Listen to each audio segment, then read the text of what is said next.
तो वेदांत पढ़ना भी इतना आसान नहीं है, लेकिन वेदों का जो ज्ञान परक वहां पर बात है, क्योंकि ज्ञान हमारे यहाँ सर्वश्रेष्ठ माना जाता है। गीता में लिखा है साफ साफ कि नहीं ज्ञानेन सदृशम पवित्र में विद्यते, ज्ञान के सदृश पवित्र दुनिया में कुछ भी नहीं है। तो जो वेदों का ज्ञान वाला भाग है, उस भाग का जो सारभूत, जिसको सूत्र रूप में पिरोया है वेद व्यास जी ने या बादरायण जी ने, उसको वेदांत दर्शन कहते हैं। वैसे वेदांत की अगर हम बात करें तो वेदांत में वेद का अंत भाग है, तो वेदांत इसके अंतर्गत प्रस्थानत्रयी।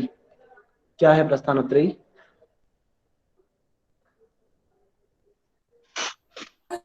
वो ब्रह्मसूत्र, ब्रह्मसूत्र, भगवत गीता। गीता, ब्रह्मसूत्र और उपनिषद। हाँ। निषद आपको गीता और राहुल जी ने जहाँ ब्रह्मसूत्र। तक पढ़ाया है, ये वेदांत के बारे में भी उन्होंने आपको पढ़ाया, जहाँ तक मुझे ध्यान है। अगर उन्होंने प्रस्थानत्रय पढ़ाया, परिचय तो करवाया ही होगा, क्योंकि प्रस्थानत्रय के अंतर्गत ही आता है। तो वेदांत, ब्रह्मसूत्र और गीता, तो ये सब वेदांत के ही भाग हैं एक प्रकार से। लेकिन अगर हम वेदांत दर्शन की बात करेंगे, तो वेदांत दर्शन में इसका जो मूल ग्रंथ है, तो हम उस ग्रंथ को देखते हैं, तो उस दर्शन के हिसाब से वहां पर हम वेदांत को, जो वेदांत दर्शन के रूप में उसको लेते हैं, तो ब्रह्म सूत्र जो है इसका आधारभूत ग्रंथ है। और वैसे उपनिषदों में भी ज्ञान की बातें कही गई है, वेदों का अंतिम भाग वो भी है। वेदों का अंतिम भाग माने जो उसका ज्ञान भाग है, जो उसका अंतिम परिणाम है, तो वही वेदों का अंतिम भाग है, और उसी को उपनिषद कहते हैं। उपनिषदों का सार और वेदों का सार इस वेदांत दर्शन में वर्णित है, और गीता में भी यही बता रखा है। और गीता में तो इतने सरल तरीके से बता दिया कि प्रत्येक व्यक्ति जिसकी थोड़ा सा भी श्रद्धा उस शास्त्र के प्रति होगी, थोड़ा सा भी हिंदी या संस्कृत समझता होगा, तो उसको समझ जाता है। लेकिन वेदांत इतना आसान नहीं है, उसके लिए तप करना पड़ता है। तो अब हम पीडीएफ खोलते हैं, वहीं पे इसकी चर्चा करेंगे। वो रे स्क्रीन। सर वो कल वाली पीडीएफ आपने भेजी नहीं ग्रुप में? हाँ, मैं क्षमा या चाहूंगा, वो मैं उसको आप एडिट करेंगे? दिन में किसी का मैसेज भी आया था आज, तो मैं भेजूंगा उसको। दरअसल उसमें कुछ करेक्शन था, उसमें बीच में 2-3 मिस्टेक हुई थी, संत संत लिखा हुआ, उसको ठीक करके वो कर नहीं पाया मैं अभी आज ही करके भेज दूंगा उसको। ठीक है भैया। तो आप लोगों की फिल्म दिख रही है ना अभी? हेलो। जी सर। ठीक, आवाज साफ आ रही दिख है? रही है। हाँ जी सर। ठीक है। तो यहाँ पे लिखा है कि वेद के ज्ञान पर आधारित है। तो वेद की कल हमने बात करी थी, 3 कांड है, ज्ञान कांड, उपासना कांड, कर्म कांड। तो वेद में जो ज्ञान कांड है, जिसमें ज्ञान के मंत्र कितने हैं? कितने मंत्र 16 बताएं सर, ज्ञान कांड? 16,000 16,000 मंत्र। सर। 16,000। उन्हीं मंत्रों पर आधारित ये वेद का जो है ज्ञान कांड है, और उसी पर ही आधारित वेदांत दर्शन है। इसके जो प्रणेता वेद व्यास जी हैं, बादरायण है। बादरायण का नाम ही वेद व्यास जी है। वेद व्यास जी को ही कृष्ण द्वैपायन बोलते हैं, और इनके बहुत सारे नाम हैं। तो उन्होंने इसकी रचना करी थी। आधारभूत ग्रंथ ब्रह्मसूत्र। तो जैसे हमने बात करी है कि उपनिषद में भी इसका वर्णन है, लेकिन इन्होंने यहाँ पर ब्रह्म सूत्र में इसको पिरोया है, और सूत्र रूप में सारबद्ध करके इस ग्रंथ को, ब्रह्म सूत्र को लिखा। और सभी दर्शनों में सबसे प्रमाणिक दर्शन वेदांत दर्शन माना जाता है। बाकी कोई बात और दर्शन कह दे तो लोग मानते हैं, नहीं मानते, लेकिन वेदांत ने जो बात कह दी वो प्रमाणिक है, सबसे ज्यादा प्रमाणित दर्शन माना जाता है। और इसमें भी खासकर इसका अद्वैतवाद। वैसे वेदांत के सारे ही जितने भी इसके, वेदांत में तथा कि हम एक आटा है तत्व रूप में, उसी आटे की हम चाहे तो रोटी बना लें, पराठा बना लें, पूड़ी बना लें, या कुछ उस आटे का कुछ और व्यंजन तैयार कर लें। तो ऐसे ही वेद है, वेद जिसमें जो कहा, किसी को अद्वैत निकालना था उस अद्वैत निकाला, किसी ने विशिष्ट अद्वैत निकाला, किसी ने द्वैत अद्वैत निकाला। सब उन्होंने वहां पर मतलब अपनी अपनी इच्छा के अनुसार उन्होंने निकाला था ऋषियों ने। लेकिन जितने भी सभी दर्शन है वेदांत के जितने भी वेद है, वो सभी प्रमाणिक है। और इन सभी दर्शनों में जो हमारे 12 दर्शन है, आस्तिक और नास्तिक, इन सभी दर्शनों में अगर प्रमाणिकता मानी जाती है सबसे ज्यादा, तो वो वेदांत दर्शन की है। और उपनिषद और वेदों के से संबंध है, मैंने पहले बता दिया कि उपनिषद और वेदों से सारभूत रूप में यहाँ पर लिखा हुआ। तो जो सार है वेदों का, उपनिषदों का, वो यहाँ पर है इसमें। तो इसका जो नाम है, अन्य नाम व्यास सूत्र, शारीरिक मीमांसा और वेदांत सूत्र, ब्रह्म सूत्र, इनके नाम है। व्यास सूत्र इसलिए व्यास जी ने लिखा, शारीरिक मीमांसा भी इसका नाम है, शायद कुछ इसमें इन्होंने जो जगत की और शरीर की क्षणभंगुरता के बारे में बताया, ऐसा कुछ होगा। वेदांत सूत्र जो है वेदांत का ही है, ब्रह्म सूत्र भी इसका नाम है। मोस्ट इम्पोर्टेंट ये सूत्र और ये अध्याय आपसे पूछ सकता है परीक्षाओं में, बाकी तो नहीं पूछेगा इतना ज़्यादा। 4 अध्याय, 16 पाठ, 192 अधिकरण है। अधिकरण माने इनके अंदर और भी छोटे छोटे पार्ट बने हुए हैं, और 555 सूत्र हैं इसमें। 555 का ये अगर राइटिंग ऐसे ही थोड़ा सा गंदी सी, तो 555 सूत्र हैं। बीच में आप देखेंगे रोहित रोहित ये इसलिए लिखा है, इसका प्रयोजन कुछ मतलब अपना नाम दिखाना नहीं था। कई जगह पर भी बहुत सारे ऐसे योग की संस्थाएं या कोचिंग सेंटर्स हैं जो एज इट इज उठा के जो हमारा मैटर है उसको अपने यहाँ पे रख ले रहे हैं और लोगों को पढ़ा रहे हैं। हम तो निस्वार्थ भाव से यहाँ पर सेवा दे रहे हैं, लेकिन बहुत सारे लोग पैसे लेकर के पढ़ा रहे हैं। ज्ञान की अच्छी बात है, लोग लें यहाँ से पढ़ के लिखें और उनको अध्ययन में सार्थकता मिले, सफलता मिले, इसमें हम चाहेंगे कि ऐसा करें लोग। लेकिन बिल्कुल उठा के वहाँ पर रख देना कहीं ना कहीं अच्छा नहीं है, तो इसलिए यहाँ पर अपना नाम लिखना ज़रूरी हो गया था, वरना इसमें कोई विशेष प्रयोजन नहीं था कि अपना नाम लिखाने के लिए मैं ऐसा कर रहा हूँ। अब इसके क्या संप्रदाय और मत है कुछ, जैसे मैंने बताया कि जिसको जो पसंद आया। शंकराचार्य जी ने अद्वैतवाद को माना। अद्वैत माने वो कहते हैं कि ईश्वर एक ही है, तो ईश्वर और जीव जो है वो एक ही है, एक ही के दो भेद हैं। जीव अंश है और ईश्वर अंशी है, अंश अंशी का भेद है। दुनिया में दूसरा कोई तत्व नहीं है, एक ही है। रामानुज ने विशिष्टाद्वैत माना। वो कहते हैं कि दो अच्छा पहले हम देखते हैं माधवाचार्य जी को। माधवाचार्य जी मानते हैं कि द्वैत, वो कहते हैं कि दो हैं, एक आत्मा है और एक ब्रह्म है, ईश्वर है। तो दोनों ब्रह्म और आत्मा ही इस संसार को चलाते हैं। तो रामानुजाचार्य जी आते हैं, वो कहते हैं नहीं दोनों तीन हैं, एक ब्रह्म है, एक जीव है, एक जगत है। क्योंकि जो जीव है वो जगत में ही बंधता है। बात सारी एक ही कर रहे हैं, सब जीव को भी मानते हैं, सभी लोग जगत को भी मानते हैं, पर सब लोग पृथक पृथक सत्ता नहीं मानते। तो ये सब जो है रामानुजाचार्य जो विशिष्टाद्वैत मानते हैं, ये कहते हैं कि सबकी अलग अलग अपनी अपनी सत्ता है। जो ईश्वर है वो नियंता है, संसार को चलाने वाला। जीव उसका अंश है, उसकी भी अपनी सत्ता है। और जो जगत है, संसार है, उसकी भी अपनी सत्ता है। वो संसार में बंधा हुआ जीव रहता है, संसार के कारण ही वो मुक्त होता है और बंधता है। द्वैताद्वैत और शुद्धाद्वैत, इसके बारे में मुझे जानकारी नहीं है, तो मैं आपको ये देख के बताऊंगा शुद्धाद्वैत और द्वैताद्वैत क्या है। तो शुद्धाद्वैत है निम्बार्काचार्य जी का, शुद्धाद्वैत मुझे ध्यान था, मैं भूल रहा हूँ अभी। और वल्लभाचार्य जी का है द्वैताद्वैत, सॉरी निम्बार्काचार्य जी का द्वैताद्वैत और वल्लभाचार्य जी का शुद्धाद्वैत। इसके अलावा एक और होता है, नोट कर लीजिए, मैं लिखना भूल गया था, जो अचिन्त्य भेदाभेद नाम से है चैतन्य महाप्रभु का। आवाज आई मेरी ना? जी रोहित जी, यस आ रही आवाज। नेट खत्म होने का मैसेज आ रहा है।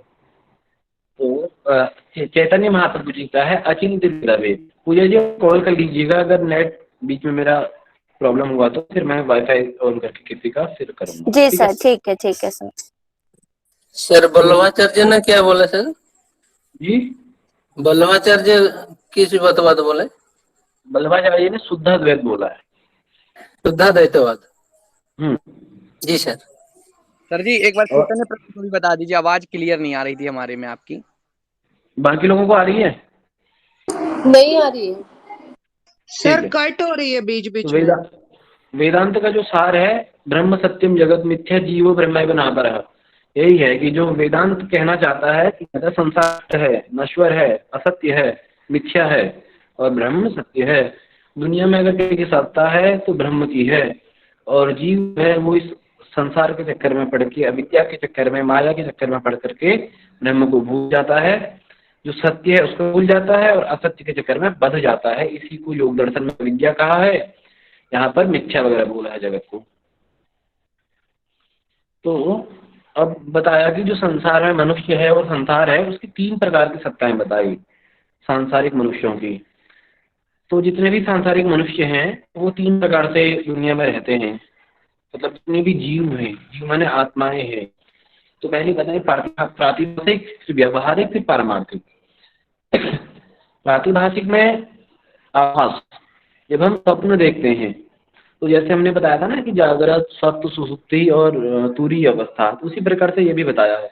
प्रातिभासिक सत्ता माने इसमें जीव स्वप्न रूप में, जैसे संसार एक सपना है, उसको सपना समझ करके या सपना देखता है, तमाम प्रकार की कल्पनाएं करता है, तो संसार के स्वप्नों में खोया रहता है, केवल आभास मात्र उसको संसार का रहता है। तो प्रातिभासिक सत्ता आभासिक सत्ता है, स्वप्न से संबंधित है, इसमें केवल संसार का आभास रहता है।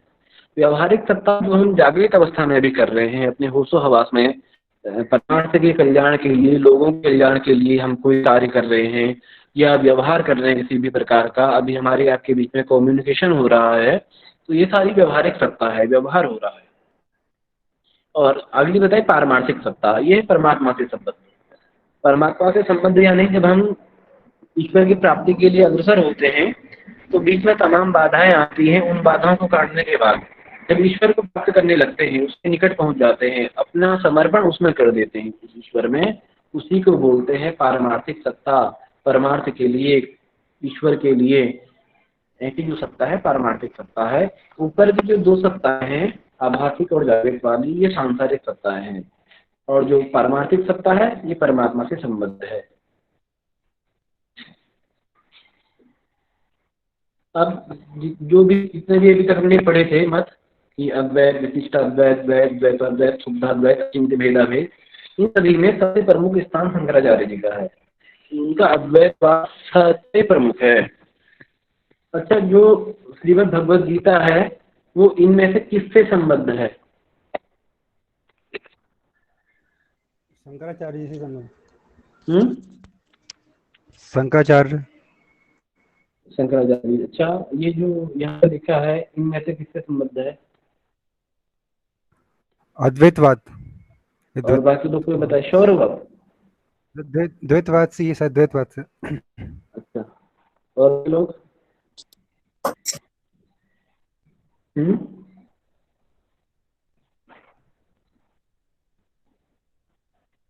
ऐसा बताया होगा जहां तक आपको। नीरज जी ने सही बोला था, अद्वैतवाद से संबंधित है। शंकराचार्य जी का भाष्य है श्रीमद् भगवद गीता के ऊपर। क्या नाम है उस भाष्य का?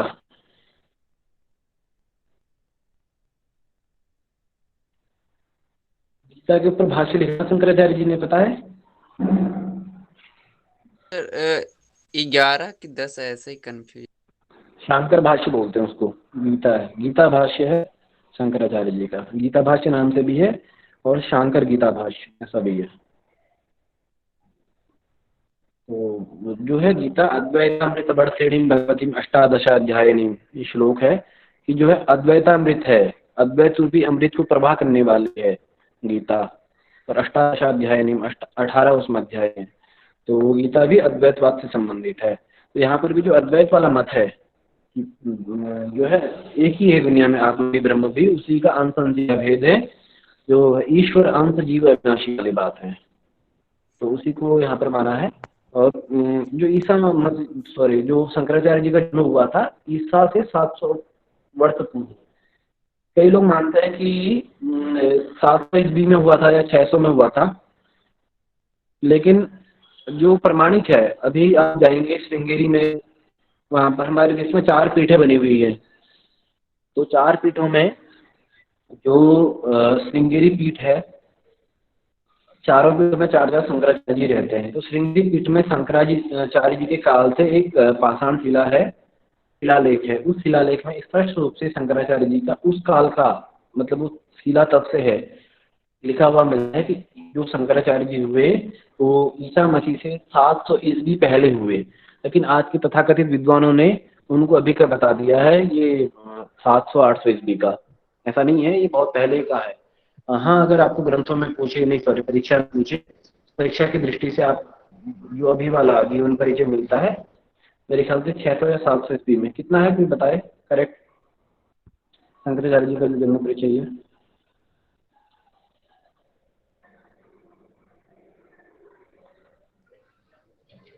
हेलो,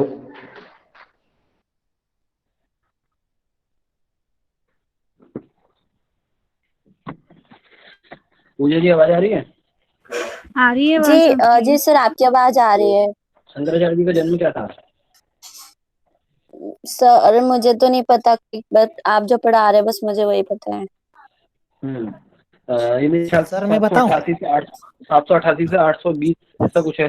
सर विक्रम संवत 845 से 878 है और वर्ष में 788 से लेकर 820 ईस्वी। हाँ, लेकिन ये जो है किताबों में ही है। अगर सच में देखें तो जो उस काल का शिलालेख मिलता है शंकराचार्य जी के समय का जो वहाँ पर उपलब्ध है आज भी, उस शिलालेख को अगर हम प्रमाणित मान के चलें तो ईसा से 700 वर्ष पूर्व शंकराचार्य जी हो गए थे। इनके गुरु गौड़पाद जी थे।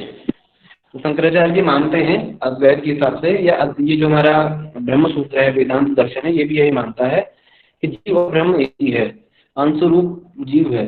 अंशरूप माने जो एक अंश है, एक हिस्सा उसका ब्रह्म का, वो जीव है, और ईश्वर और मतलब आत्मा और परमात्मा एक ही है। ब्रह्म अपरिणामी अपरिवर्तनशील है। योग दर्शन में भी पढ़ा था हमने कि आत्मा अपरिणामी है, पुरुष बदलता नहीं है, परिवर्तनशील नहीं होता। ऐसे ही ईश्वर भी परिवर्तनशील नहीं है, सदा जैसा था वैसा है, वैसा ही रहेगा। संसार मिथ्या है, ईश्वर की पूर्ण सत्ता है। तो ईश्वर को मानते हैं, शंकराचार्य जी भी मानते हैं और भी बहुत सारे लोग मानते हैं। रामानुजाचार्य जी भी मानते हैं, निम्बार्काचार्य जी भी मानते हैं, यहाँ तक है माधवाचार्य जी मानते हैं। तो ये शंकराचार्य जी ईश्वर को सगुण साकार और निर्गुण निराकार दोनों रूपों में मानते हैं।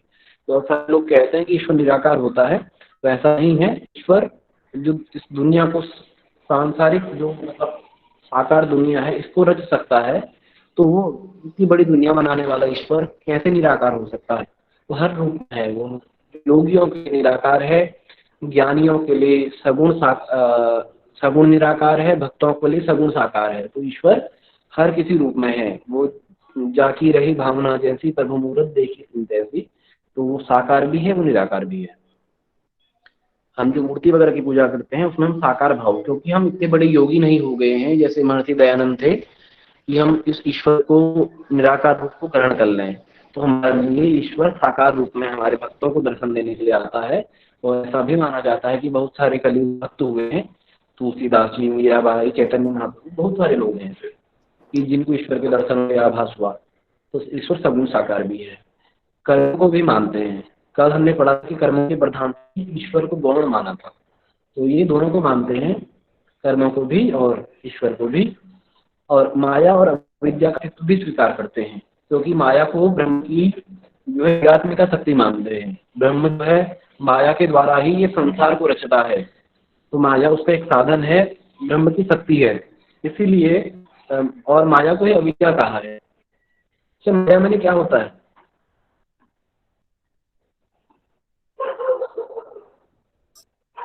जी सर। माया माने क्या होता है? माया का अर्थ बताइए। क्लेश। क्लेश, अच्छा। और क्लेश सर हम ये सांसारिक जो मोह होता संसार है। में फंसे हुए हैं, वो माया है। माया में भ्रम, फंसे। इल्यूजन। जादू वगैरह बोल सकते हैं बंधन। जादू वगैरह जो बंधन करते हैं वो बोल माया भी।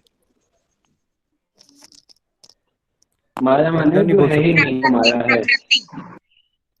माया माने माया होती नहीं है। जैसे हम पढ़ा ना, माया ही अविद्या है। शंकराचार्य जी भी कहते हैं कि अविद्या ही माया है। तो जो माया है, एक सेकंड थोड़ा सा हॉटस्पॉट ऑन करने का मौका दीजिए।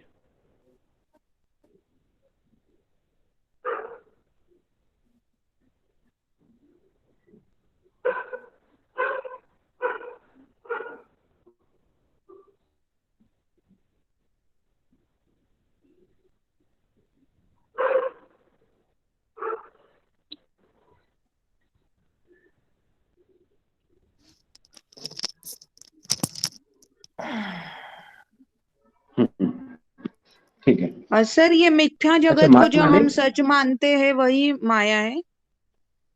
माया है। अविद्या की तरह ही माया भी है, जो है ही नहीं वो माया। माँ माने नहीं, या माने जो, तो जिसका अस्तित्व ही नहीं है उसे माया बोलते हैं। हम लोग जैसे रस्सी में सांप मानते हैं ना, उसको हम विपर्य भी मानते हैं, अविद्या भी मानते हैं, माया भी मानते हैं। योग दर्शन में तो अलग अलग बताया विपर्य और अविद्या, लेकिन यहाँ पर एक ही बताया कि विपर्य ही अविद्या है और अविद्या को ही माया कहा है। तो वही जो सांप है ही नहीं उसमें रस्सी में, तो ऐसे ही जो दुनिया में है ही नहीं, जो जिसका अस्तित्व ही नहीं है, उसको हम सच मानने लगते हैं, इसीलिए माया कहते हैं। तो ये शंकराचार्य जी किसी बात को मानते हैं, कहते हैं कि जो अविद्या है, माया है, ये व्यर्थ है और ब्रह्म की पारमार्थिक सत्ता है। मतलब जो अभी हमने पहले 3 सत्ताएं पढ़ी थी, पारमार्थिक सत्ता, आभासिक सत्ता और व्यवहारिक सत्ता।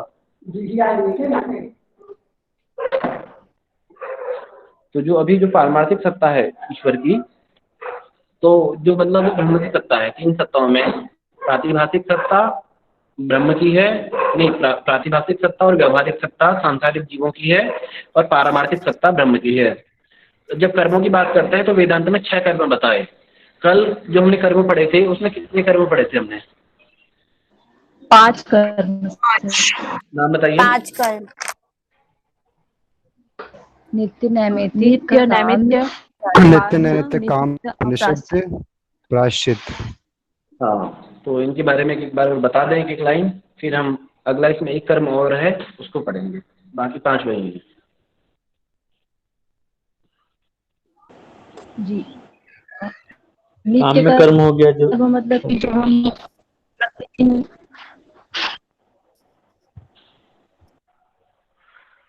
हम बोलिए।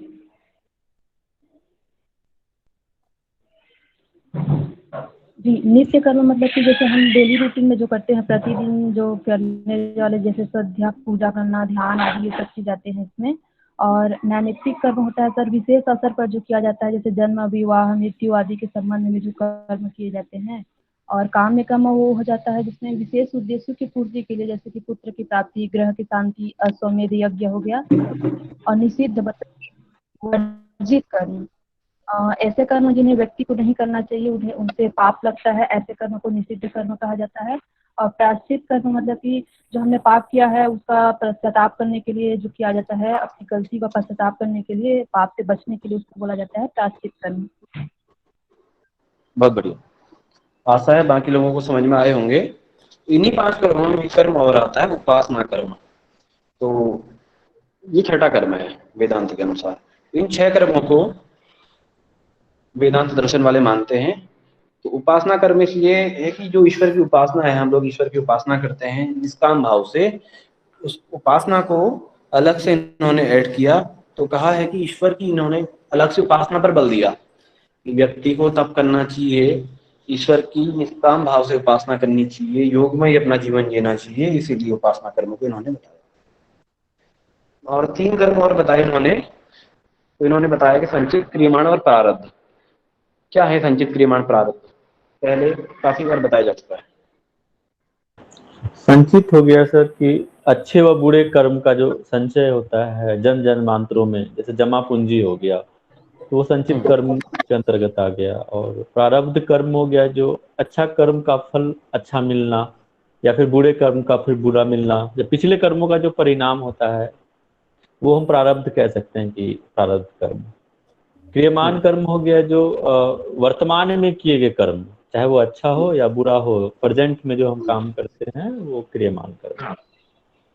बहुत सही। इन 3 कर्मों को भी, संचित, प्रारब्ध और क्रियमान को भी वेदांत दर्शन स्वीकार करता है। माया के बारे में बताया कि माया है, अविद्या है, मैंने आपको बता दिया है। ब्रह्म की शक्ति है, ब्रह्म की क्रियात्मिका शक्ति का नाम माया है। ब्रह्म इसी के द्वारा संसार को बनाता है, रचता है। तो माया के 2 कार्य बताए, एक बताया आवरण, दूसरा बताया विक्षेप। थोड़ा ब्लर हो रहा होगा आपको, लेकिन दिख रहा है ना वैसे? जी दिख रहा है। जी सर, दिख रहा है। ठीक है। तो आवरण माने ढकना, विक्षेप माने उसके सामने नया रूप प्रकट करना। रस्सी में सांप देखते हैं तो पहले तो रस्सी ढकती है, तब उसमें सांप की अनुभूति होती है। तो माया क्या कर रही है कि जो वास्तविक रूप है उसको ढक ले रही है। संसार का जो वास्तविक रूप है, जो मिथ्या है, संसार है, तो उस मिथ्या को ढक लेती है माया, और ऐसे ही उसमें नया सत्यता का रूप प्रकाशित कर देती है, प्रकट कर देती है। तो वो विक्षेप शक्ति है। तो आवरण के द्वारा पुराने रूप को, वास्तविक रूप को ढक लेना, और विक्षेप के द्वारा उसमें नया कुछ प्रकट कर देना, वो विक्षेप है। तो माया के यही 2 कार्य हैं, एक वो आवरण करती है, दूसरा विक्षेप करती है। हमने पढ़ा था कि अलग अलग लोग अलग अलग बात को मानते हैं। कोई सत्कार्यवाद को मानता है, कोई जो है असत्कार्यवाद को मानता है। कल भी हम पढ़ रहे थे पूर्व मीमांसा में, तो वो भी मिथ्यावाद वहां पर मानते हैं। तो यहाँ पर ये विवर्तवाद को मानते हैं। विवर्तवाद का अर्थ है कि हम जो बोलते हैं ना योग दर्शन में विपर्य, उसी को विवर्तवाद बोला यहाँ पर। कि जगत को सत्य समझना, जैसे रस्सी को सांप झूठा दिख रहा है, रस्सी है, रस्सी में सांप दिख रहा, तो ऐसी संसार है, जो संसार नश्वर है, जो अविनाशी है, जो विनाशी है उसको अविनाशी हम लोग मान लेते हैं, इसी में संलिप्त हो जाते हैं। इसी प्रकार से जो है ही नहीं उसका बोध ही विवर्त है, जो दुनिया में है ही नहीं, जो हमें दिख नहीं रहा, मतलब जो वास्तविकता नहीं है, और हम उसको जो है गलत रूप में ले लेते हैं। अविद्या वाला जो योग दर्शन में बात करी है वैसा समझ लेते हैं, तो उसी को विवर्त बोला। ब्रह्म सत्यम जगत मिथ्या जो है ये तो सही है, लेकिन जगत को सत्य समझ लेना, ब्रह्म को मिथ्या समझ लेना। आज बहुत सारे संसार में ऐसे लोग हैं कि जो चारवाक दर्शन को फॉलो करते हैं। तो ऐसे बहुत सारे संप्रदाय भी समाज में हुए हैं और अभी हैं भी, जो धर्म परिवर्तन कराते हैं और वो कहते हैं कि ईश्वर तो है ही नहीं। तो बहुत सारे ऐसे लोग हैं कि ईश्वर को मानते ही नहीं है, बिल्कुल नहीं। बहुत सारे लोग बोलते हैं कि जो है खाओ पियो, पुनर्जन्म तो होना है नहीं, किसी ने देखा पुनर्जन्म, इस प्रकार के तर्कों को कर करके हमारे शास्त्रों का खंडन करते हैं। और हमारे धर्म के, हमारे जो है सनातन धर्मावलंबी जिनके ये ग्रंथ हैं, ब्रह्म सूत्र, गीता, उपनिषद इत्यादि, इनको पढ़ना छोड़ दिया उन्होंने और उन्हें कुछ पता है नहीं, तो उनकी बातों में आके भोले भाले लोग बहकावा में आ जाते हैं और भूल जाते हैं। तो ऐसा नहीं करना। ब्रह्म सत्यम जगत मिथ्या, इस सिद्धांत को समझना है। संसार की जो वस्तुएं हैं उनके तीन भेद बता रखे हैं कि संसार में जो वस्तुएं हैं तो किस किस प्रकार से होती हैं, उनमें क्या भेद है। तो कहते हैं कि एक सजातीय भेद है, एक विजातीय भेद है, एक संगत भेद है। सजातीय भेद माने एक ही जाति में दो वस्तुएं हैं उनमें भेद करना। जैसे दोनों व्यक्ति हैं, दोनों आदमी हैं, तो दो व्यक्ति राम और श्याम, तो राम श्याम से अलग है, एक ही जाति में मनुष्य हैं दोनों। जाति क्या है? मनुष्यता है, एक ही जाति है। एक ही जाति में भेद करना, दोनों व्यक्ति अलग अलग हैं तो उनका सजातीय भेद है। दोनों, हमने ले लिया कुत्ते की जाति, कुत्ता ले लिया, दोनों कुत्ते हैं, कुत्ते में भी अलग अलग उनकी प्रजातियां हैं। कोई बहुत जो जर्मन शेफर्ड है, कोई चाइनीज कुत्ता है, कोई वोडाफोन वाला है। सजातीय भेद, जाति जानवर की है, कुत्ते की है, तो सजातीय भेद है। उनमें अगर हम भेद कर रहे हैं तो सजातीय भेद। विजातीय भेद माने दो अलग अलग चीजों में भेद करना। एक हम जाति मनुष्य के लिए ले रहे हैं, एक कुत्ते की ले रहे हैं, गधे की ले रहे हैं, एक गाय की ले रहे हैं, तो सारे अलग अलग हैं। और अगर हम देखें तो एक मनुष्य जाति, एक पशु जाति है, तो दो भिन्न भिन्न जातियों में भेद करना, उनमें तुलना करना, वो विजातीय भेद है। और तीसरा बताया संगत भेद, एक ही जाति के मनुष्य में, एक ही चीज में उसके अलग अलग अंगों में तुलना करना, वो संगत भेद है। हमने एक ही जाति ली, किसी दूसरे की लेने की जरूरत नहीं है। मनुष्य लिया, मनुष्य में भी क्या हमारे सारे अंग एक समान है? जो आंख है क्या वही पैर है? बिल्कुल पैर वैसा ही है? नहीं, पैर अलग है, हाथ अलग है, आंख अलग है, मुंह अलग है, कान अलग है, दांत अलग है। तो एक ही वस्तु में, एक ही जाति में उसके भिन्न भिन्न अंगों पर भेद करना, वो संगत भेद है। कुत्ता है तो कुत्ते की पूंछ, उसके चार पैर, उसकी दोनों आंखें, उसकी जीभ, उसके दांत, तो एक ही जाति में हमने प्रजाति ले ली श्वान प्रजाति, ये पशु प्रजाति, उसी प्रजाति के भिन्न भिन्न अंगों में भेद करना, वो विजातीय भेद है। लेकिन ब्रह्म क्या है? इन सभी से अलग है। वो ना संगत में आता है, न सजातीय में आता है, न विजातीय में आता है। वो बिल्कुल इन सबसे परे है। और जो आत्मा है वो आत्मा, क्योंकि ब्रह्म तो इन सबसे मुक्त है, शुद्ध बुद्ध शाश्वत है, लेकिन जो आत्मा है वो आत्मा इन भेदों के चक्कर में आ जाता है, वो इन बंधनों में बंध जाता है, सजातीय भेद की, विजातीय भेद के और संगत भेद के, और इन्हीं के वशीभूत होकर के वो आकर्षण में बंधता है, मुक्त नहीं हो पाता। तो इसीलिए ये जीव है, जीव माने आत्मा, वो इन उपयुक्त सभी जो तीनों भेद बताए हैं उनसे आबद्ध है, यानी बंधा हुआ है। अब बताइए चेतना की या जीव की अवस्था है। चेतना शब्द मैंने इसमें इसलिए ऐड किया क्योंकि आपके यहाँ जो जैसे मानव चेतना है या और भी ग्रंथ हैं जो चेतना से संबंधित है, वहां पर पूछते हैं कि वेदांत में चेतना की कितनी अवस्थाएं बताई हैं, तो वहां पर वेदांत में चेतना शब्द कहीं पर प्रयुक्त नहीं है। कुछ तथाकथित ऐसे किताब लिखने वाले लोग हैं कि उन्होंने जबरदस्ती किताबें पढ़ी है, वहां पर बहुत सारी चीजें ऐड करी है अपने मन से, और परीक्षाओं में उन किताबों से पूछा जाता है, इसीलिए यहाँ पर ऐसा शब्द प्रयोग करना पड़ा। तो जो जीव है वो 3 अवस्थाओं में रहता है, जागृत, स्वप्न और सुषुप्ति। ये तीनों आपने पढ़े हुए हैं, शायद उपनिषदों में आपने पढ़े हैं। जागृत माने जागना, स्वप्न माने सपना देखना, और सुषुप्ति माने सोना, निद्रा अवस्था। लेकिन एक चौथी अवस्था और बताई है, तुरीय अवस्था। तो तुरीय अवस्था इन अवस्थाओं से अलग है।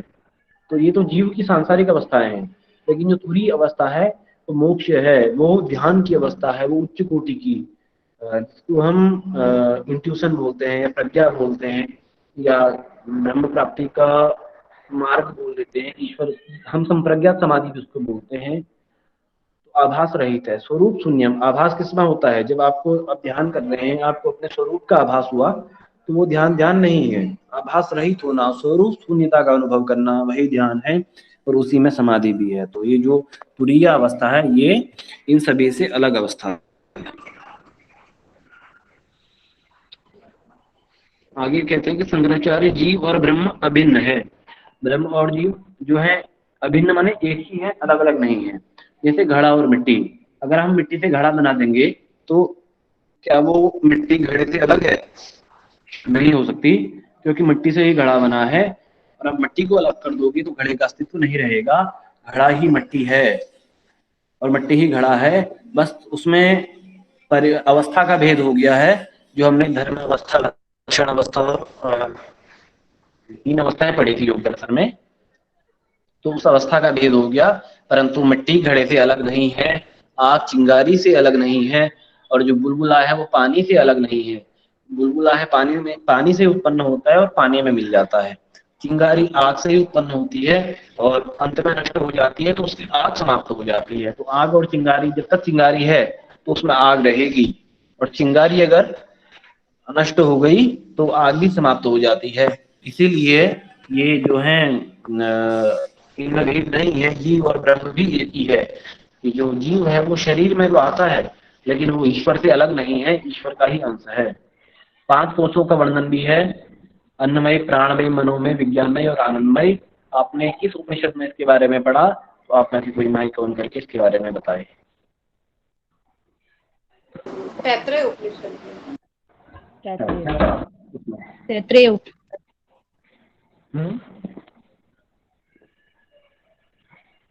कर रहे हैं लोग। क्या पढ़ा आपने उपनिषद में उनके बारे में? अच्छा, क्या होते हैं कोश? कोशों के बारे में कोई बताए, जितना पता उतना बताए। सर, ये जो कोष होते हैं वो आवरण की तरह काम करते हैं हमारे बॉडी के। और इसमें जो सबसे पहले, अगर हम स्थूल से सूक्ष्म की ओर चले, तो सबसे पहले जो कोष आता है वो हमारा अन्नमय कोष है। वो सबसे ज़्यादा स्थूल माना जाता है, जिसमें हमारा भौतिक शरीर आ जाता है। और उसमें बताया गया है कि अगर हम अन्नमय कोष में किस तरीके की साधना करेंगे तो हम उससे प्राणमय कोष की ओर जो है जाएंगे। तो उसमें हमें आसन करने के बारे में बताया गया है। हम आसन करते हैं या फिजिकल कोई एक्सरसाइज करते हैं तो फिर नेक्स्ट बताया गया है कि जो हमारा नेक्स्ट है प्राणमय कोष। उसको बताया है कि जो प्राणायाम के थ्रू हम इस पे विजय प्राप्त कर सकते हैं।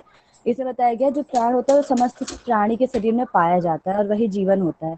तो इसमें बताया गया कि जब हम अन्नमय कोष पर विजय प्राप्त कर लेते हैं तो प्राणमय कोष पे हम पहुंचते हैं, और प्राणायाम द्वारा फिर हम नेक्स्ट कोष पे पहुंचते हैं, जिसको हम मनोमय कोष कहते हैं। तो उसमें बताया है कि मनोमय कोष जो होता है वो, उसमें बुद्धि के बारे में बात की गई है। प्राणमय कोष में तो प्राण के बारे में बताया गया है।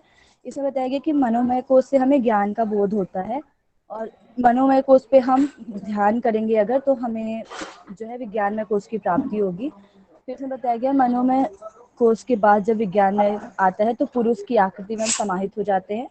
फिर उसके बाद आनंदमय कोष बताया गया है, जो विज्ञानमय से भिन्न होता है और उससे ऊपर की अवस्था है, जो पूरे आत्मा में व्याप्त होती है और सबसे हाईएस्ट लेवल की जो होती है, इसमें इनलाइटमेंट हो जाता है।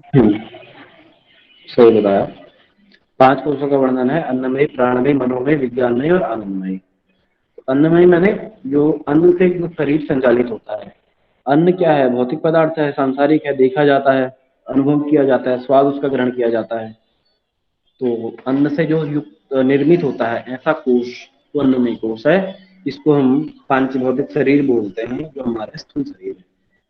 प्राणमय कोश, इसमें प्राणों की प्रधानता होती है, प्राणायाम से इसको पुष्ट किया जाता है। तो हमारे जितने भी 5 प्राण हैं, प्राण, अपान, व्यान, उदान, समान और उपप्राण है, तो वो उपप्राण और प्राण इनसे मिलकर के प्राणमय कोश बनता है। तो जितने भी कोश हैं ये स्थूल से सूक्ष्म की ओर को जाते हैं। तो अन्नमय कोश के बाद फिर हम प्राणमय कोश का ध्यान करते हैं, प्राणमय के बाद मनोमय कोश में पहुंचते हैं। यहाँ पर मन को हम लोग जानते हैं। मनोमय कोश बुद्धि से नहीं, मन से संबंधित है। अब हमारा जो चित्त है उससे संबंधित है। और विज्ञानमय कोश बुद्धि से संबंधित है। बुद्धि तर्क का विषय है, विज्ञान भी तर्क का विषय है। तो जो विज्ञानमय कोश है वो बुद्धि से संबंधित है। और जब हम इसी क्रम में ऊपर को आप जो योग दर्शन का 25 तत्वों वाला चार्ट है उसमें देखिए कि सबसे पहले अन्न आता है, शरीर, पांचभौतिक शरीर, नीचे से देखिए आप तो पंचमहाभूत आते हैं। फिर 5 प्राणों के बारे में, वहां पर तो प्राणों का वर्णन है नहीं, तो 5 प्राणों का वर्णन। फिर मनोमय कोश, मन आता है, फिर मन के ऊपर बुद्धि आती है, बुद्धि के ऊपर जो है आनंदमय कोश आता है, लास्ट में आत्मा है पुरुष, वही आनंदमय कोश है। उस आत्मा को, जीव को, पुरुष को जान लेना वो आनंदमय कोश है। इसका वर्णन भी वेदांत में देखने को मिलता है। साधन चतुष्टय के बारे में यहाँ पर बताया, ये इसका मोस्ट इम्पोर्टेंट टॉपिक है, साधन चतुष्टय। किसी को पता है इसके बारे में कुछ? जी सर, बताऊं मैं? कौन? विवेक, श्वेता जी आप बताइए। धर्म, अर्थ, काम, मोक्ष। साधन चतुष्टय। और कोई बताना चाहेगा? सर ये ज्ञान योग में बताया गया है साधन चतुष्टय में जो बहिरंग साधन उन्होंने बोला। जी सर। क्या?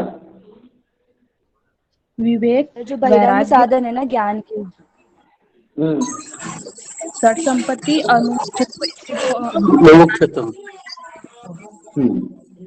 धर्म, अर्थ, काम, मोक्ष है, ये पुरुषार्थ चतुष्टय है, ये साधन चतुष्टय नहीं है। पुरुषार्थ चतुष्टय करते मोक्ष की प्राप्ति के लिए है, लेकिन वेदांत में साधन चतुष्टय बताया, 4 साधन बताए जिनके द्वारा हम मोक्ष की प्राप्ति कर सकते हैं। तो इसका वर्णन यहाँ पर मिलता है। तो पहले बताए विवेक। विवेक क्या है? नित्य अनित्य वस्तु भेदः विवेकः। तो नित्य अनित्य, सत असत, कर्तव्य अकर्तव्य का ज्ञान करता है ऐसा व्यक्ति विवेकी है। जो सही को सही, गलत को गलत जानता है, उनमें भेद कर लेता है, ऐसा व्यक्ति विवेकी है। तो विवेक माने जो नित्य और अनित्य वस्तु में भेद कर लेता है। तो नित्य वस्तु क्या है? ब्रह्म है जो हमेशा रहने वाला है। अनित्य माने संसार है जो नश्वर है। तो ऐसा जो ज्ञान करता है वो व्यक्ति विवेकी है। तो इसी को विवेक बोलते हैं कि जो सत्य और असत्य में भेद करता है। वैराग्य आपने पढ़ाई है, योग दर्शन का सूत्र बताए, याद है तो किसी को?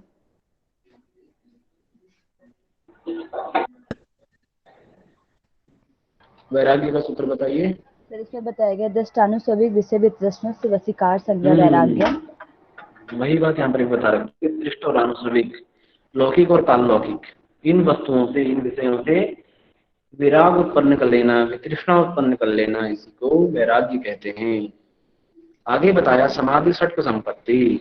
तो समाधि 6 साधन बताए, 6 संपत्तियां बताई, इसके द्वारा हम जो है एक तीसरा साधन है मोक्ष प्राप्ति में अत्यंत सहायक है। तो पहले बताया सम करो। सम माने इंद्रियों का समन करो, समन माने इंद्रियों का निग्रह करो। आपकी इंद्रिया पहली अवस्था है ना समाधि षट्क संपत्ति में, सम। तो इंद्रियों विषय से बार बार इंद्रियों को विषय से बार बार हटाने का प्रयास करो, रोक लो, तो सम है। लोग कहते हैं कि सम और दम में अंतर समझ में नहीं आ रहा, तो यहाँ पर समझिए कि चित्त को या मन को बार बार विषय से हटाना है। जाएंगे के बाद उनको रोको, वहां से खींचो, इसको बोलो। दम माने दमन कर लेना, इंद्रियों को दबा देना पूरी तरह से, इंद्रिया विषय में जाए ही नहीं, पूरी तरह से निग्रह कर लेना, अंतर्मुखी बना देना, उसी को बोलते दमन कर लेना, दबा देना। उसी को कहते हैं ना कि दमन कर दिया, जिससे कि अहंकार का दमन किया जाता है, दबा दिया जाता है, उसको दमन। उपरति माने दमन में भी क्या होता है, इंद्रियों की इच्छा होती है विषय की ओर जाने की, लेकिन अब पूरी तरह से इंद्रियों का निग्रह कर लेते हैं, दमन हो जाता है। लेकिन उपरत में हम उपरत हो जाते हैं विषयों से। हम आप अपने घर में रोज एक ही सब्जी बनाएंगे, रोज आलू गोभी की सब्जी बनाएंगे, मुश्किल से रोज खाने के बाद आप 1 महीना उस सब्जी को खा पाएंगे। 1 महीने बाद आप कहेंगे कि मेरा मन भर गया, मैंने इतनी सब्जी खा ली, जिंदगी में मैं कभी आलू गोभी की सब्जी दोबारा नहीं खाऊंगा। उपरत होना, विषयों से उपरत हो जाना, किसी भी प्रकार के विषय में आसक्ति ही ना रहना। विषय सामने भी आ जाए तो उन विषयों का चित्त पर कोई प्रभाव ना होना, उपरत ही है। विषय से मन भर जाना, इसी को उपरती अवस्था बोलते हैं। दीक्षा माने होता है तप करना, द्वंद्व जिसको हम बोलते हैं कि जो सुख दुख आने लगा दुखों को सहन करना, सर्दी गर्मी इन सभी को सहन करना दीक्षा है। श्रद्धा नाम गुरु वेद वाक्य शास्त्र वचन, श्रद्धा गुरु वचनों में, वेद वचनों में, शास्त्र वचनों में उनके द्वारा बताई गई बातों में विश्वास करना और उनके द्वारा बताई गई बातों का क्रियान्वयन अपने जीवन में करना, उनको अपने जीवन में उतारना, इसी को श्रद्धा कहते हैं। और बहुत सारे लोग पाखंड इसको बोलते हैं कि जो वेद और शास्त्र विरोधी हैं वो लोग पाखंड मानते हैं। जिनकी वेद और शास्त्रों में श्रद्धा है तो इसको श्रद्धा बोलते हैं और उनकी बातों पर चलने का प्रयास करते हैं। समाधान माने जब आप वेद और गुरु की बातों पर चलेंगे तो वेद भी, गुरु भी और शास्त्र भी, ये तीनों आपको आज्ञा देते हैं आप ईश्वर प्रणिधान करें, आप ईश्वर की शरण में जाएं। अंत में जो समाधान है वो ईश्वर प्रणिधान है। परमात्मा में निष्काम भाव से संशय रहित होकर के अपने मन को लगा लेना। और ध्यान रहे, समाधान जब है तो समाधान में किसी भी प्रकार का संशय उत्पन्न नहीं होता। संशय माने कि बहुत सारे लोग योग का अभ्यास तो करते हैं लेकिन उन्हें भ्रम रहता है, संशय रहता है कि हमें योग फल देगा या नहीं देगा। तो संशय ना करना, संशय रहित होकर के अपने मन को परमात्मा में पूर्ण विश्वास के साथ लगाना, तो समाधान कहते हैं। और अंत में बताया मुमुक्षत्व, मोक्ष इच्छा इति मुमुक्षा, मोक्ष की इच्छा को ही मुमुक्षा कहते हैं। तो जब आप ऊपर के 3 साधन कर लेंगे, जैसे पुरुषार्थ चतुष्टय में धर्म अर्थ और काम अच्छे से कीजिए, मोक्ष अपने आप मिल जाएगा। ऐसे ही यहाँ पर भी विवेक वैराग्य और समाधि शक्ति संपत्ति का पालन कीजिए तो मोक्ष अपने आप प्राप्त हो जाएगा, ऐसा हमारे ग्रंथकार हमें बताते हैं। और सबसे प्रमाणिक दर्शनकार बादरायण जी में बताते हैं और वेदों ये बातें वेद बताते हैं, वेदों की ही बातों को अपने दर्शन में लिखते हैं, अलग से कुछ नहीं बताते। वेद पूरा वेद सम्मत दर्शन है ये। और एक इसमें पंचीकरण की प्रक्रिया आती है। पंचीकरण माने कि जितने भी हमारे पंच महाभूत हैं उन सभी पंच महाभूतों में कोई भी तत्व अकेला नहीं है। पंच महाभूत में जैसे पृथ्वी, अप, तेज, वायु और आकाश है। उनमें जो आकाश है वो केवल आकाश नहीं है, उसमें पृथ्वी का भी मिश्रण है, जल का भी मिश्रण है, अग्नि का भी मिश्रण है, वायु का भी मिश्रण है। ऐसे ही जो जल है उसमें भी बाकी 4 तत्वों का मिश्रण है। इसमें बताते हैं कि जो प्रत्येक तत्व है, इन तत्वों में आकाश है तो आकाश तत्व में 50% आकाश रहेगा, सर्वाधिक उसमें सत्ता आकाश की है, इसलिए उसका नाम आकाश है। 50% आकाश है और 1/8 भाग यानी 12.5%, 12.5% जो है बाकी तत्व विद्यमान है। 4 12.5 25, 12.5 25 50% 4 तत्व हो गए और 50% आकाश। ऐसे ही जल में 50% जल, बाकी 12.5% दूसरे तत्व हैं। तो ऐसे पंचीकरण की प्रक्रिया, प्रत्येक तत्व अपने आप में अकेला नहीं है, सारे तत्व 5 तत्वों से मिलकर के वो तत्व बना है। जल है तो जल में आकाश भी है, जल में वायु भी है, जल में अग्नि भी है, जल में पृथ्वी भी है, ऐसा ही बताते हैं। सूक्ष्म शरीर कितने तत्वों का होता है, हमने ये सांख्य दर्शन में पढ़ा था। एक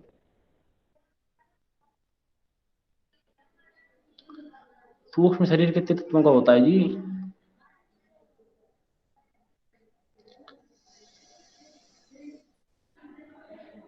पुष्पा जी, राधिका जी, जानी जैन जी, कोई बताइए। 6 शायद 6 तो मिलकर बना होता है सच है।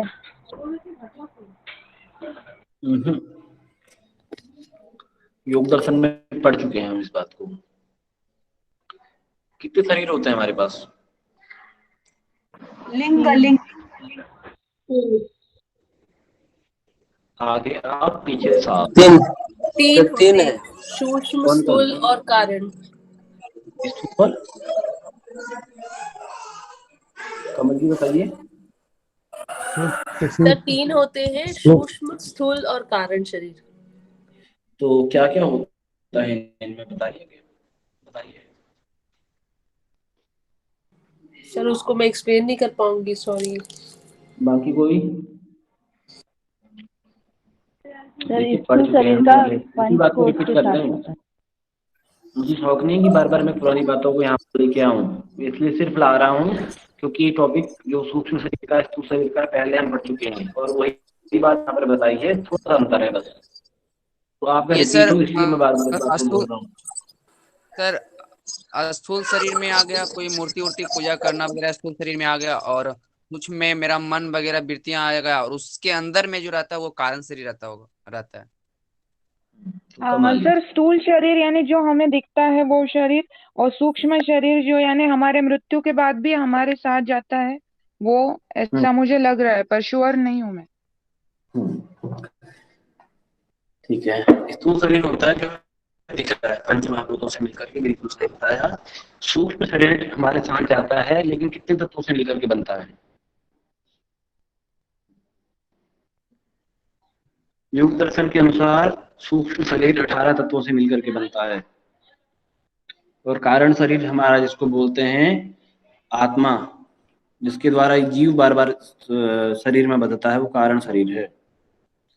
तो जो योग दर्शन में 18 तत्वों से सूक्ष्म शरीर मिलकर के बना है। हमारे जो कर्म संस्कार हैं वो उसी सूक्ष्म शरीर के साथ मिलकर के संलिप्त होकर के अगले जन्म में प्रवेश करते हैं, अगले जन्म में हमें उसका फल मिलता है। तो इस जन्म में अगर हम छोड़ेंगे तो केवल ये जो हड्डियों का ढांचा है, स्थूल शरीर, यही छूट के यहाँ पर जाएगा। बाकी जो सारा सूक्ष्म शरीर है, मन, बुद्धि, अहंकार, इंद्रिय, ये सब साथ में जाएंगी, तो वो सूक्ष्म शरीर है। तो योग दर्शन के अनुसार सूक्ष्म शरीर 18 तत्वों से मिलकर के बना है, और वेदांत में और मीमांसा वगैरह में 17 तत्वों से मिलकर के बना है। तो इन 17 तत्वों में 5 ज्ञानेंद्रियां, 5 कर्मेंद्रियां, 5 तन्मात्राएं, मन और बुद्धि, ये 17 तत्व हैं। और योग दर्शन में अगर सांख्य दर्शन की बात करेंगे तो वह अहंकार भी है। तो मन, बुद्धि, अहंकार, इन 18 तत्वों से हमारा सूक्ष्म शरीर बना हुआ है। आगे जो बताया इसके ग्रंथ वगैरह कितने हैं तो उनके बारे में बता देते हैं कि शंकराचार्य जी उनके सबसे प्रमुख भाष्यकार हुए हैं वेदांत के, ब्रह्मसूत्र के, उपनिषद के। प्रस्थानत्रयी पर भाष्य लिखा हमारे शंकराचार्य जी ने, तो जिसमें उपनिषद भाष्य, ब्रह्मसूत्र भाष्य और गीता भाष्य ये है। और अद्वैतवाद पर एक टीका लिखी है मांडुक्य की कारिका नाम से। तो अद्वैत जो मत है उनका, उस पर पूरी तरह से टीका आधारित है मांडुक्य की कारिका। और ब्रह्मसूत्र, उपनिषद और गीता भाष्य पर गीता पर इन्होंने भाष्य लिखा, जिसको हम शंकर भाष्य भी बोलते हैं। इसके अलावा सर्वात्म मुनि एक कोई संत होंगे, इन्होंने संक्षेप शारीरिक नाम से ब्रह्मसूत्र की व्याख्या कर रखी है। इनके ग्रंथ का नाम है संक्षेप शारीरक। वाचस्पति मिश्र का बहुत प्रसिद्ध ग्रंथ है, परीक्षा में पूछा भी जा सकता है, भामती टीका। शंकराचार्य जी का जो भाष्य था उस भाष्य पर इन्होंने भामती टीका लिखी है, नाम है इनके ग्रंथ का भामती टीका। कित्सुक आचार्य हुए, इन्होंने तत्वदीपिका लिखी। और विद्यारण्य स्वामी हैं, इन्होंने पंचदशी नाम का ग्रंथ लिखा। मधुसूदन सती बहुत प्रसिद्ध ग्रंथ भी इनका हाल ही में मेरे ख्याल से 1600 या 1500 ईस्वी में ये हुए थे। तो अद्वैत सिद्धि नाम से ग्रंथ लिखा। ये अद्वैत के बहुत बड़े विचारक थे, अद्वैत को मानते थे। तो ये जो है केवल निराकार को मानते थे, साकार पर विश्वास ही नहीं करते थे। एक दिन क्या हुआ था कि वृंदावन गए, वृंदावन में घूमते घूमते भगवान श्री कृष्ण का उनको ऐसा चस्का लगा कि वहां पर इन्होंने बोला, पहले कहते थे कि ईश्वर सगुण साकार है ही नहीं, सब कुछ निर्गुण है, ये जो सगुण साकार की मूर्ति पूजा करते सब ढकोसला है। तो जब इन्होंने आंखें बंद, भगवान वहां पर इन्होंने तपस्या करी थी वृंदावन में, तो तब कर रहे थे, तब करते करते इनको स्वप्न हुआ और आदेश हुआ कि बाबा अगर आंखें बंद करी हैं तो बंद ही रहने देना, खोलना मत, अगर खोलोगे तो जो छैल छबीला मुरली वाला है तुम्हारी आंखों से जाएगा नहीं। और ऐसा आभास हुआ, आंखें खोली, भगवान श्री कृष्ण साक्षात सामने थे। और इन्होंने उस श्लोक लिखा कि वंशी विभूषित करा नवनीर यदाभात पीताम्बरा दरुण बिंब फराधरोष्ठा मुनिन सुंदर मुखादर बिंद नेत्रा तृष्णात् परम की मई तत्व हम न जाने। कहते हैं कि कृष्णात् परम किमपि तत्त्वम अहम न जाने, मैं कृष्ण से बढ़कर अब कोई दूसरा तत्व जानता ही नहीं हूँ। जिस ब्रह्म के चक्कर में, मैं जिस निराकार के चक्कर में भटक रहा था इधर उधर, जिसका कोई आकार ही नहीं मैं उसको देखने में लगा था, वही आज निराकार ब्रह्म सगुण साकार होकर के मेरे सामने आ गया, और उससे बड़ा तत्व और मैं क्या जानूं। तो ये मधुसूदन सती जी जो अभी हुए थे कुछ टाइम पहले कलयुग में, सदानंद जी, बहुत प्रसिद्ध ग्रंथ है वेदांत सार इनका। जो योग दर्शन वेदांत दर्शन पढ़ते हैं, तो वेदांत दर्शन पढ़ते समय इस ग्रंथ का अध्ययन कराया जाता है। तो बहुत प्रसिद्ध ग्रंथ और प्रचलित ग्रंथ वेदांत सार है। इसका भी अध्ययन आप करना चाहें तो कर सकते हैं। और इसमें बताया कि वेदांत कौन कौन पढ़ सकता है, कौन कौन नहीं पढ़ सकता, सारी चीजें इसमें बता रखी है। वेदांत का पूरा सार ही है, वेदांत सार है, इतनी टीका है इसमें। तो इसी के साथ साथ आपका वेदांत दर्शन भी इसका परिचय हुआ। अगर किसी का कोई प्रश्न, कोई शंका है तो पूछिए, फिर आगे हम अगली कक्षा में करेंगे निदर्शनों को। सर एक छोटा सा क्वेश्चन था मेरा, जोर से बोलिए। जानना चाह रहा था। ये सर, मेरी आवाज आ रही है सर? अब आ रही जी सर, मैं ये पूछा था जैसे कि पंचकोश के बारे में, जैसे कि अनन्यमय कोश से लेके